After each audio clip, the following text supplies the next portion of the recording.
Some criminals have turned their attention to food. In the quest for a profit, they replace pricey food with cheaper alternatives or water liquids down with less expensive additives. And as Andrea Day reports, food fraud is costing consumers billions.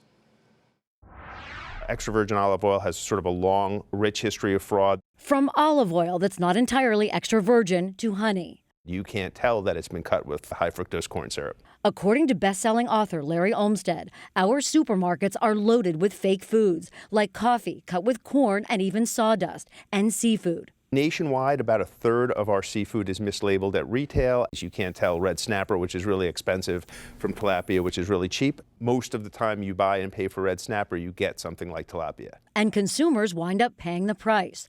According to the Michigan State University Food Fraud Initiative, food fraud costs $30 to $40 billion every year worldwide.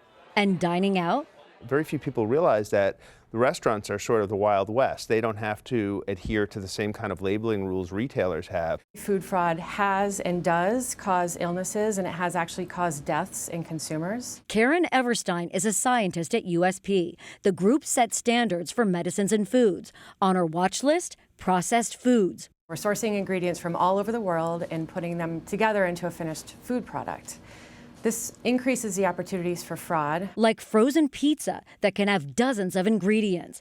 USP created a database for companies looking to prevent fraud. You can quickly identify which ingredients are prone to fraud, what are the adulterants that have been used, and which of those adulterants might be hazardous. So if you look at something like paprika, it's been adulterated with 19 different substances. So if you're a manufacturer, then you're being duped by one of your suppliers, and that comes to light, certainly there's brand damage.